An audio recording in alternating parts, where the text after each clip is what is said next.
오늘은 예수님 족보의 마지막 말씀이 됩니다. 그동안 제일 처음으로 예수님 족보의 제일 앞에 나오는 분이 아브라함이니까 이 아브라함에 대한 말씀을 드렸습니다. 아브라함의 믿음의 상징은 순종입니다. 갈 바를 알지 못하고도 순종에 갔다. 오로지 순종한 아브라함.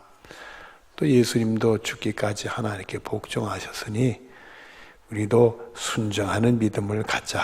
아브라함 믿음이 우리 믿음이 되자 하는 말씀을 드렸고요. 두 번째는 하나님이 기름 부으신 그리스도, 다윗의 자손 예수 그리스도에 대한 말씀을 드렸습니다. 하나님 우리에게 약속을 하셨는데 우리를 구원하러 메시아 그리스도를 보내주신다 약속을 했는데 그분이 예수님이었다. 그래서 하나님은 약속하신 것을 꼭 지킨다. 그래서 우리는 하나님 말씀을 다 하나님의 약속으로 믿고 그대로 받아들이고 그리고 신앙생활 하자 하는 말씀을 드렸습니다. 세 번째는 그 유명한 다윗에 대한 말씀을 드렸습니다. 예수님의 조상하면 이미 구약에 다윗의 자손으로 하나님이 수시로 말씀을 하셨습니다. 이 다윗은 하나님과 마음이 합한 자였다. 아주 신실하게 믿음 생활을 잘해서 하나님하고 마음이 합한 사람이었다. 그래서 우리들도 다윗처럼 하나님 보시기에 마음이 합한 자가 되자 이런 말씀을 드렸습니다. 그리고 오늘 네 번째 말씀이 됩니다. 오늘로 예수님의 족보에 대한 말씀을 마치게 되는데 오늘 본문에 나오는 이 예수님의 족보에는 여러 가지 특이한 사항들이 있죠. 근데 오늘 보면은 참으로 특이한 사항이 하나 있어요. 그게 뭐냐면 예수님의 족보에는 여자분들 이름들이 나온다는 거예요. 5명의 여자분들의 이름이 나오는데 이 인류 역사상 세상의 족보에는 여자 이름들이 거의 들어가지 않습니다. 왜냐하면 가부장적인 제도를 동서양이 다 갖고 있기 때문에 여자분들은 들어가지 않습니다. 최근에 우리나라에서는 여성분들의 신상들이 이렇게 올려졌기 때문에 족보에 이름이 들어간다는 얘기는 해요. 그러나 지금까지는 그런 일이 거의 없었습니다. 또 오늘 본문과 같이 누가복음 3장에 보면은 예수님의 족보가 나오는데 거기는 여자분들 이름은 없습니다. 누가복음엔 여자분들 이름이 없는데 이 마태복음에만 나와요. 3절에 다말이라는 여인이 나오고 5절에 라합과 룻이라는 여인이 나오고 6절에 우리아의 아내 여기는 이름이 기록되지 않았지만 바세바라는 여인입니다. 바세바가 나오고 또 16절에 예수님 어머니 마리아 이 5 여인이 나오게 됩니다. 근데 이 5 여인 중에서 예수님 어머니 마리아 빼놓고는 좀 가정적으로나 사회적으로 문제가 있는 여성들이에요. 평범치 않은 여성들입니다. 먼저 3절에 다말이라는 여인을 보면은 이 다말이아라는 여인은 그 야곱에게 12아들이 있었는데 12아들 중에 4번째 아들이 유다입니다. 유다네 집에 그 첫 번째 며느리, 큰 며느리로 시집 들어가게 된다. 들어가게 되는데 그만 불행하게도 옛날에는 이 자식들이 죽는 일이 많았는지 이 다말하고 결혼했던 이 유다의 큰 아들이 자식도 없이 그냥 죽고 말았어요. 근데 유대의 관습에는 이렇게 큰 며느리가 이렇게 자식도 없이 죽으면 큰 아들의 그 상속자, 대를 잇자 해서 둘째, 셋째가 이렇게 결혼해서 자식을 갖도록 하는 그런 관습이 있었습니다. 근데 그 자기 남편의 그 죽은 남편의 동생들이 나이가 어리니까 유다가 친정에 가서 수절하고 기다려라. 그렇게 얘기를 해서 친정으로 보냅니다.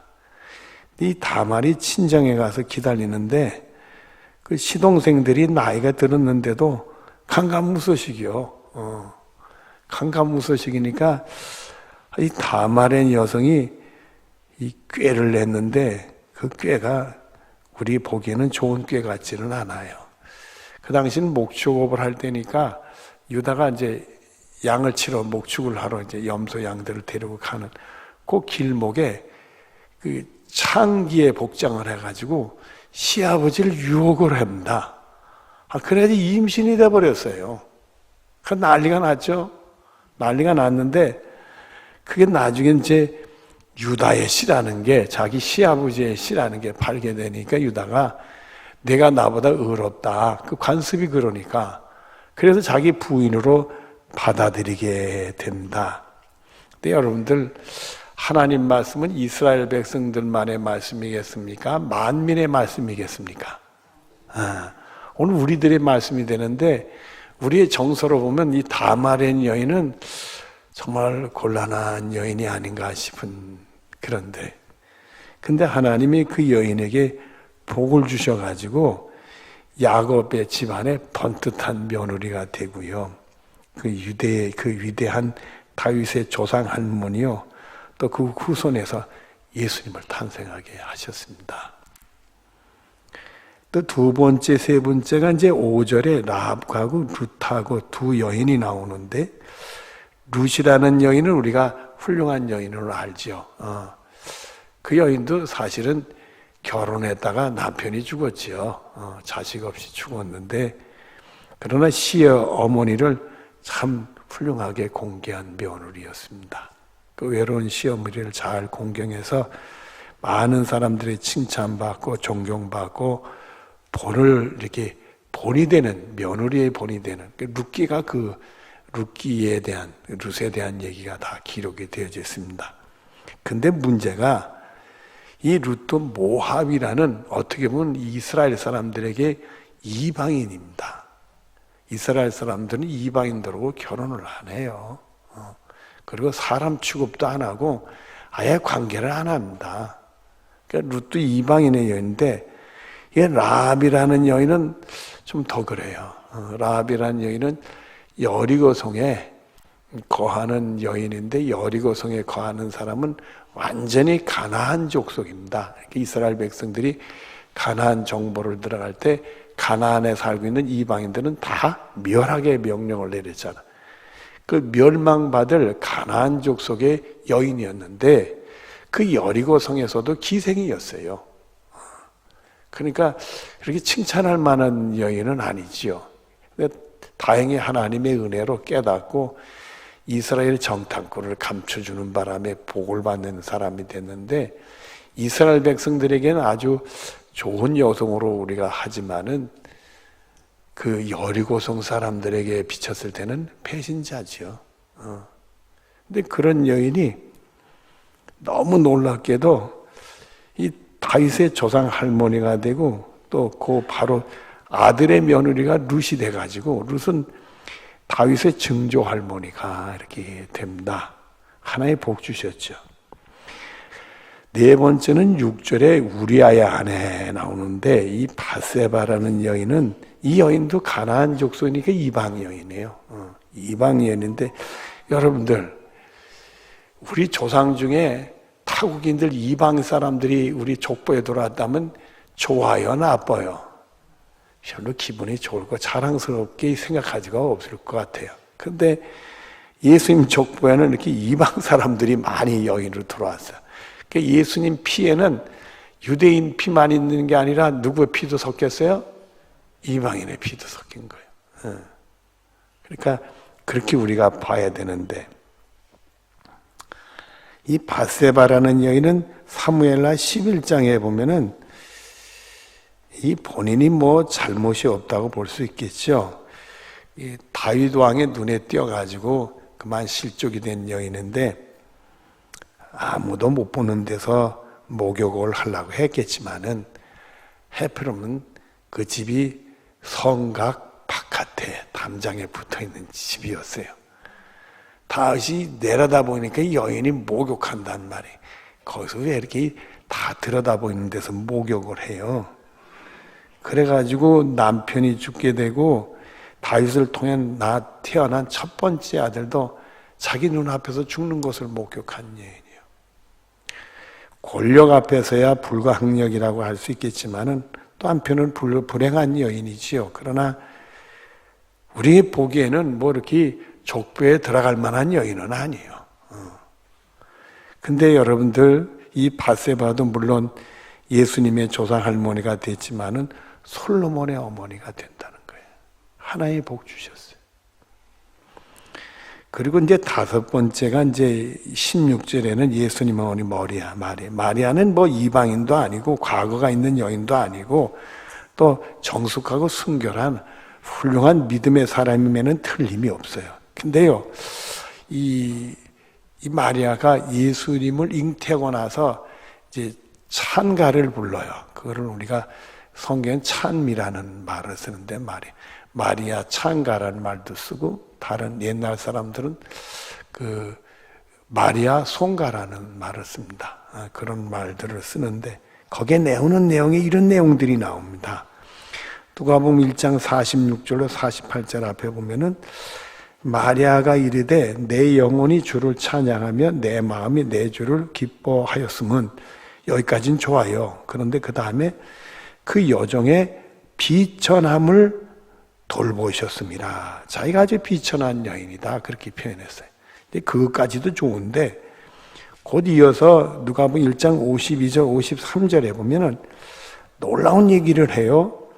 권세 있는 자를 그 위에서 내리치셨으며, 권세 있는 자를 내리치셨다. 그리고 비천한 자를 높이셨다. 또 비천한 사람을 얘기해요.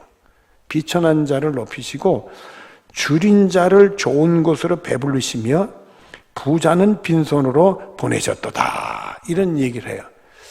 이걸 보니까 이 마리아는 시골 아가씨면은 틀림이 없는데 아주 순진하고 아무것도 모르는 아가씨 같은데 이 내용을 보면 어떤 사회적인 관심이 많은 여성이었던 것 같아요.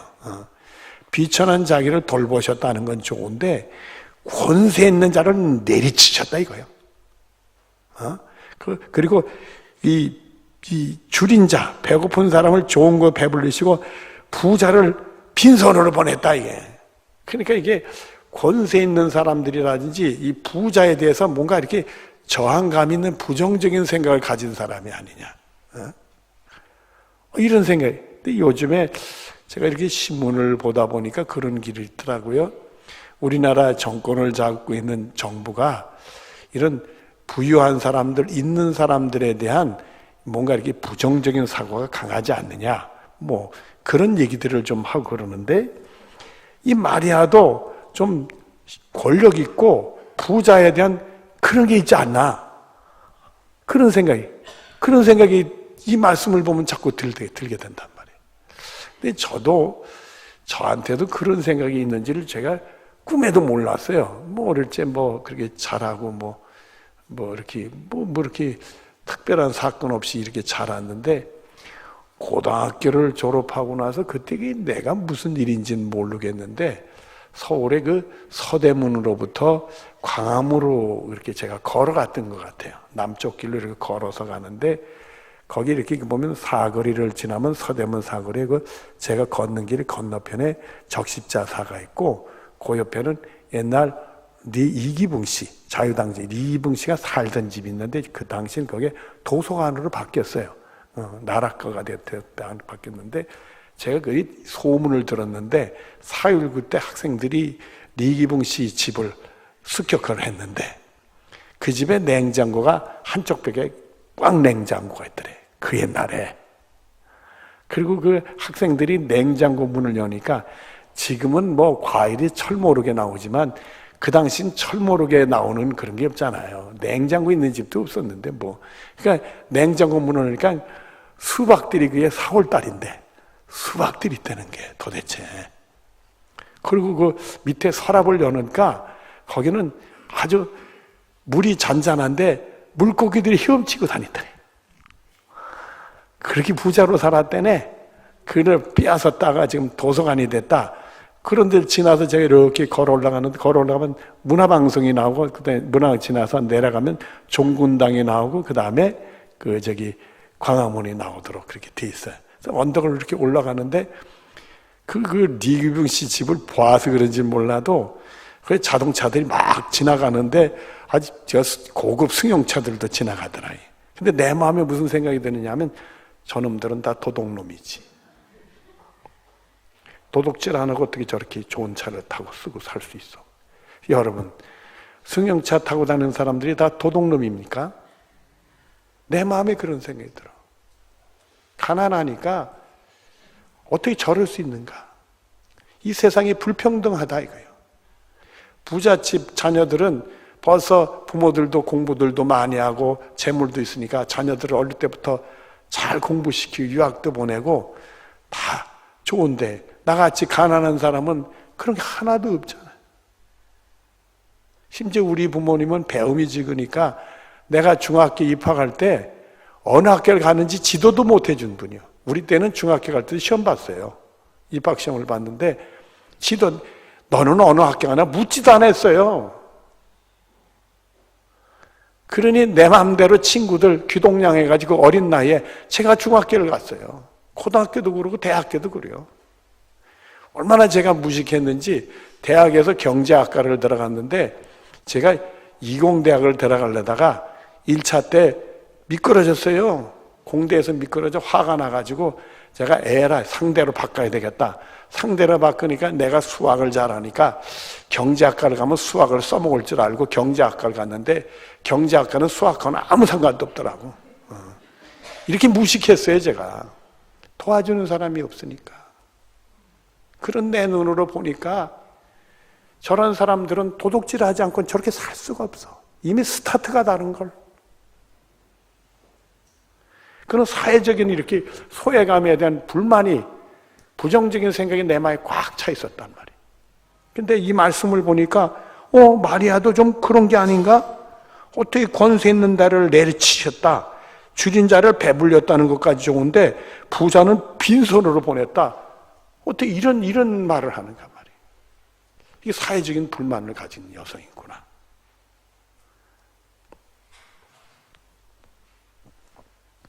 그 다음에 이런 말씀도 합니다. 누가복음 1장 48절에 보면 그의 여정의 비천함을 돌아보셨습니다. 보라, 이제후로는 만세의 나를 복있다 일컬으리로다. 이런 말까지 해요. 그러니까 이 마리아도 이 사회에 대해서 본인이 시골에 살면서 뭔지 의식이 들어오면서 자기의 비천함을 생각하면서 불만을 가지고 있던 여성이 아니었을까. 하나님께 복을 받았다. 이제 회복이 됐다. 그러니 여러분, 누가복음 19장 10절에 이런 말씀을 하십니다. 인자가 온 것은 잃어버린 자를 찾아 구원하려 함이니라. 이렇게 했어요. 예수님이 오신 것은 잃어버린 자를 찾아서 구원하려고, 잃어버린 사람들을 찾은 거예요. 우리가 다말이라는 여성 보면 그 여성은 남편을 잃고 삶을 잃어버렸다가 하나의 복 주었어. 이상한 행동했지만 복을 주셨어. 또 이 라합이라는 여인이나 또 룻이라는 여인도 결국 이방인이요. 사람 취급받지 못하는 이방인들이요. 그리고 라합은 기생이었어. 하나님이 그들에게 복을 주시네. 잃어버린 자를 찾아 구원한다. 이게. 다세아도 불행한 여인이잖아요. 자기 눈앞에 남편이 죽고 자기 배에서 태어난 자식이 죽고 말이에요. 하나님이 그를 솔로몬의 어머니로 삼아주셨어요. 잃어버린 자였지만은 그 삶을 잃어버렸던 여인이 삶을 찾게 해주셨어요. 마리아도 자신이 비천하다고 했지만은 하나님이 그에게 복을 주셨습니다. 여러분, 우리 예수님은 잃어버린 자를 찾아 구원한다 말씀을 하셨어요. 여러분이 혹시 삶을 잃어버렸습니까?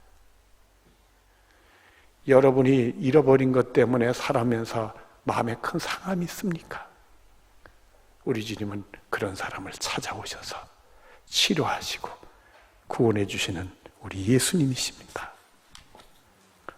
또 마태복음 9장 12절에 이렇게 말씀합니다. 예수께서 들으시고 이르시되 건강한 자에게는 의사가 쓸데없고 병든 자에게나 쓸데있느니라. 여러분, 이 5 여인이 어떻게 보면 병든 여인들이었어요. 여인이 남편이 죽는 것을 목격하면 병이 안 생길 수 없잖아요.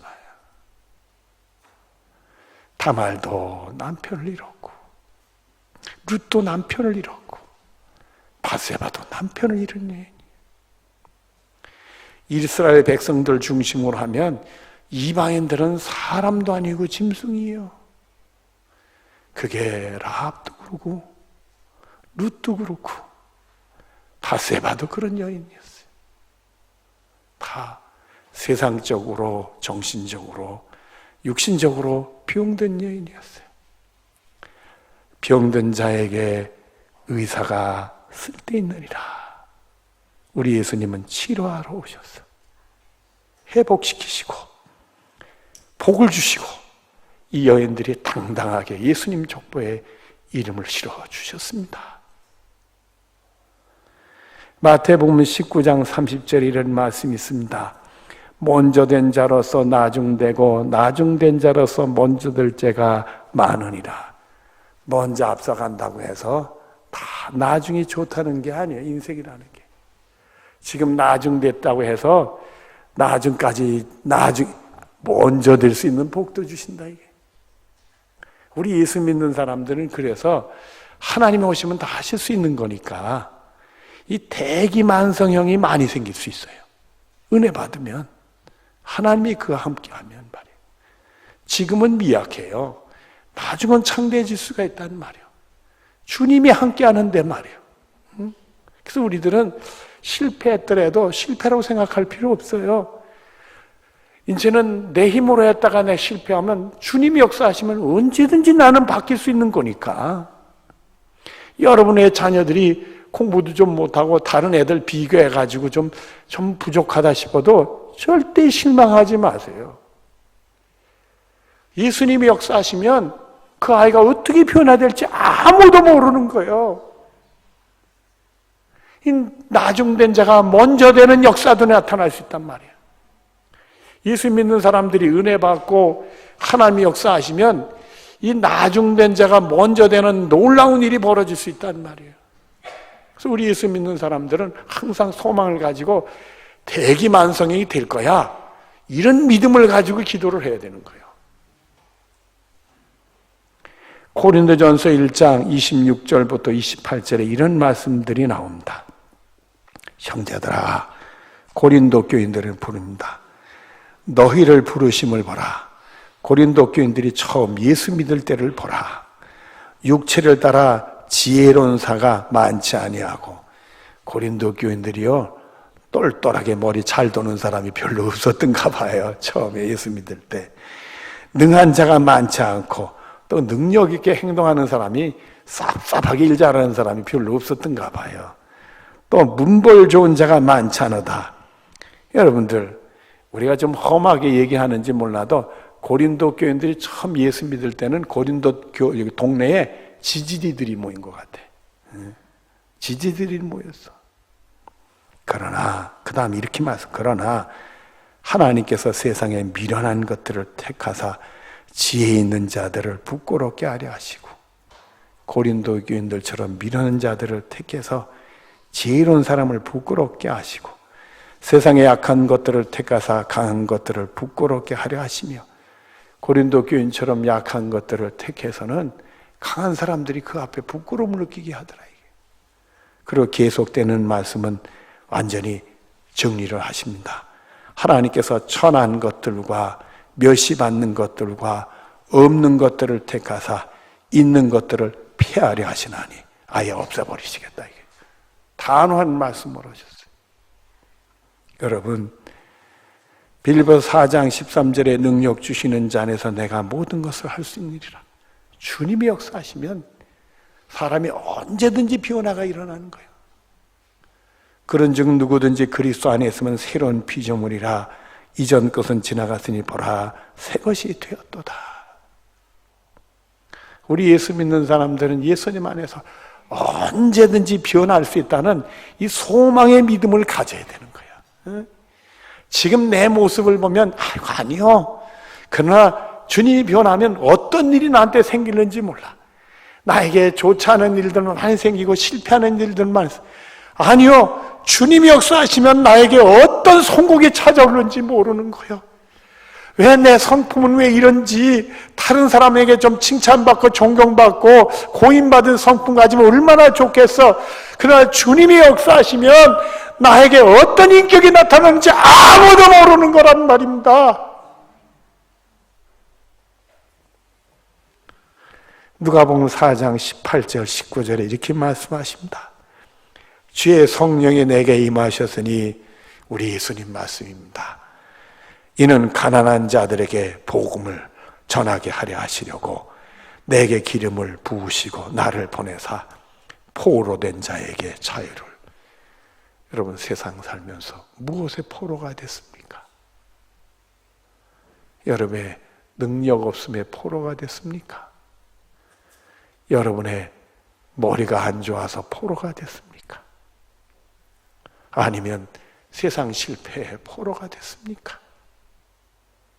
아니면 여러분의 미래에 대해서 어두워서 그것에 대한 포로가 됐습니까? 아니면 여러분의 가정의 문제로 포로가 됐습니까? 어떤 문제에 포로가 됐습니까? 아니면 자녀 문제로 포로가 됐습니까? 아니면 남편 문제로 포로가 됐습니까? 우리 예수님은 포로 된 자에게 자유를 주시는 분입니다. 그렇게 오셨어요. 그리고 보지 못하는 자들에게, 눈먼 자들에게 다시 보게 함을, 여러분들이 못 보고 있는 것을 다 보게 하신다고 그랬습니다. 그리고 전파하며 눌린 자들을 자유로, 그 모든 눌림에서 자유를 주시고 주의 은혜의 해를 전파하게 하려 하심이라 하였느니라. 그 은혜를 받고 우리 예수님 나에게 이렇게 하셨습니다. 그 은혜를 전파할 수 있는 여러분들 되어지기를 바랍니다. 기도하겠습니다. 사랑이 많으신 하나님 감사합니다. 은혜의 해가 우리들에게 도래해 왔습니다. 예수님 안에서는 모든 것이 새로운 피조물이 지나, 그리고 이전 것은 지나 보라 새 것이 되었도다. 새롭게 되는 복이 우리들에게 있습니다. 우리는 할 수 없지만은 예수님은 하실 수 있습니다. 우리를 통해 역사하시면 하늘의 신령한 복이 임하게 되는 줄로 믿습니다. 사랑하는 성도들, 이제 예수님 안에서 믿음을 가지고 소망의 믿음으로 승리의 미래를 내다보며 일어서고 출발할 수 있도록 복을 내려 주시옵소서. 예수님의 이름으로 기도드리옵나이다. 아멘.